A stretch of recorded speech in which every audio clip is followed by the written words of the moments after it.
What is up, my people? Welcome back to the channel. I'm your boy Naseem the Dream. It's that time of the week once again, ladies and gentlemen. It is time for Singles of the Week. This is a segment where I like to break down some of the newest singles that have dropped this past week. I'm gonna give you my full thoughts on these tracks that have just been dropped, and I am gonna give them an official rating, so be sure to check them out for yourselves. They're all linked in the description down below. Let's get right into these new singles. Wasting no time, we're gonna get right into it with Noah Kahan's newest track, Northern Attitude, with Hozier. Big time collab right here. We've been waiting for this one. I heard a lot of talk about this song being played live, so here it is. It's finally in the flesh. So I thought this wasn't as pleasing as I had hoped to expect. I really do like the guitar picking speeds and just the style of it in general. Really like how this thing is just braided in with their great aesthetics of folk influence.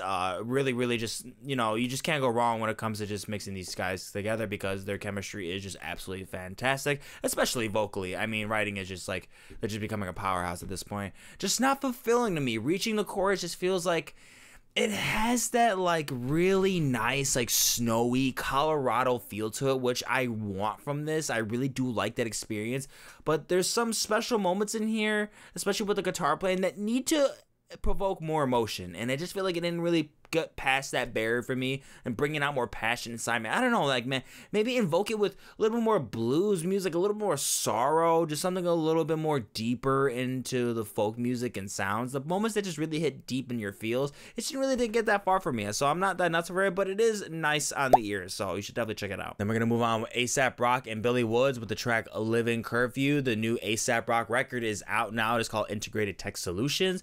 Once again, playing with a lot of immersion, psychedelia on this particular track, probably with most of the record, I'm assuming. Something about this beat does seem a little bit off to me, because the bass, it doesn't sound as tight as I think it should be, especially when you hear it isolated. They take away the subs at one point, then they bring it back in for the chorus. I just feel like it does not sound good at all without the subs. It's just... It's bad. It doesn't really sound good to me at all. It does mess with the entire track for me. The sample's cool, but the bass is very messy. Not bad though. And then we gotta have Trippie Redd with the track Van Cleef Island. He's also got a project out. The clipping on this track in particular, it just bugs me the fuck out. Like, the threshold in general is experiencing severe punishment. It's just very, very irritating. Ultimately destroys the entire chance of the song being well performed, because overall I think it has that chance, but it's just a really sloppy mix. Thumbs down. And we're gonna move on with Lil Durk and the Only Family with the track Smurk Carter, performing with the record label Only the Family, started by Lil Durk back in 2010, the early 2010s, excuse me. Oddly, it is just him on this track though. I don't know if he just stamped the label on here just to promote the label. It was kind of a little bit weird to me. I didn't see any features or notice anybody notable on here. Not that much work to the song credits either. But this is one of the better Durk tracks that I've heard in recent days. Well synced, the bars are cool, flows are firm, well controlled. This is just some good old melodic Chicago rap. Like, you can't really go wrong with it. The beat is popping off as well. It's decent. I like it. And then we're gonna move on with Peso Pluma on the track Peligro. I actually did like this one. You know, I'm not that much on the Peso Pluma hype train. I think he's cool. I do like his influence and his interest in the Regional Mexicana. I'm just not really like seeing him approach so many things with so many new ideas, especially with the amount of projects that he's already have out with singles, and then his recent project that came out this year. A lot of it just sounds a little bit too linear for me, a little bit too one-dimensional, and I think it's the same thing with this one, but this one is just so well performed that you can't complain too much. It's just nice. It sounds good, so yeah, I'm gonna have to give him the green for that one. And then with Kevin Gates on the track Yonce Freestyle featuring Sexxy Red and BG, this is the Horny Avengers track. This is by far the Horny Avengers banding together and creating the song. As it does sound like a freestyle for sure. It 100% has that feel to it. It is dragged out a little bit too long for me. I feel like taking out that last hook, it would definitely make it a lot more suitable. It was just not necessary to hear this hook that many times. But, you know, fans of this horny rap style, they're going to enjoy it. I'm not hating on it, but it's decent. And then Danielle Ponder is out with the track Into the Dark, coming out with an exclusive track for this new Apple TV series called The Buccaneers. Unfamiliar with that title, but yeah, let me know down in the comments if you guys watched it, what you guys think of it.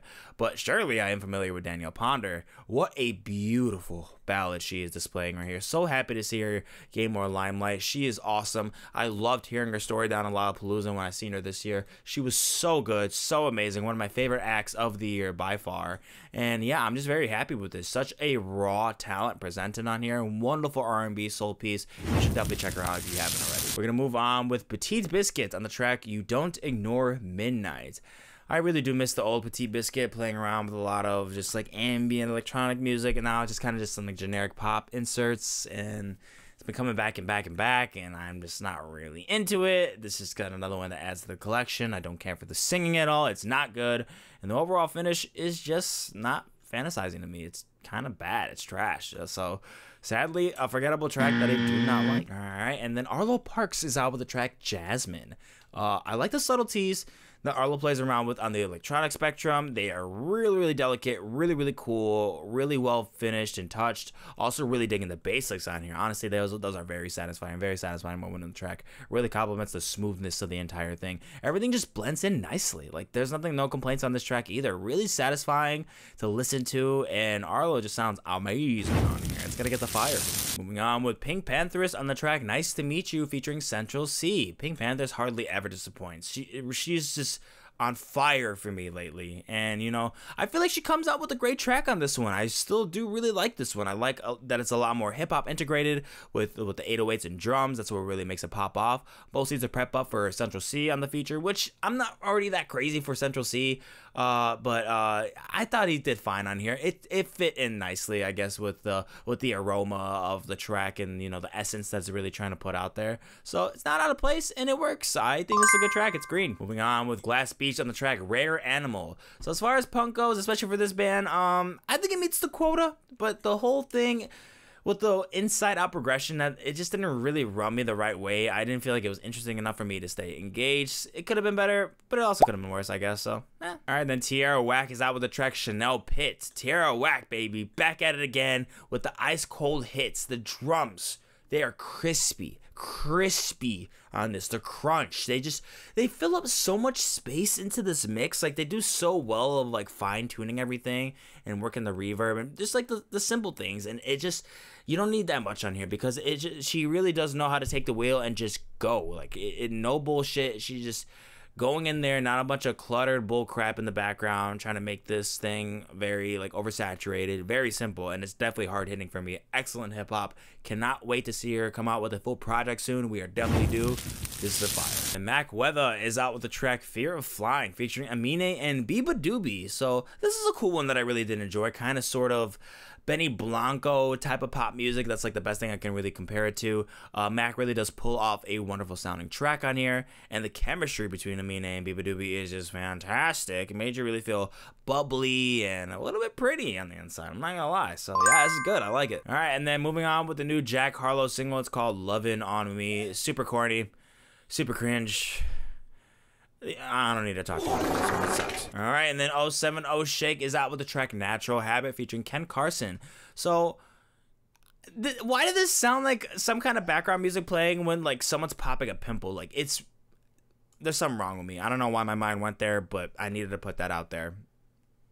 I'm sorry. But I think it's chaotic, and that's something that I really do like. This is kind of sound that I really do like when it comes to just like industrial sounding noise hip hop, but it doesn't really execute it well enough.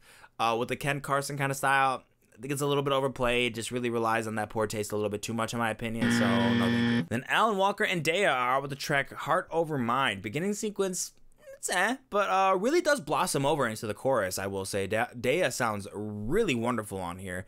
All props to her, as well as really just how she like held this thing down. Like, she's really like the main reason why I think that this track even had a chance and is probably to be commercially successful in the EDM community, in the electronic community. Because I really felt like a lot more creative thought really needed to work around this chorus, because this really was still a missed opportunity for me. This is a track that I'm not going to be dying to hear every time, but it was a very pleasing, very catchy chorus. So I love to hear some remixes. And then we're going to move on. We need the Cobham on the track Just to Feel Something. It's a quiet one. It's a really quiet one. It's a simmer one. A really, really nice simmer.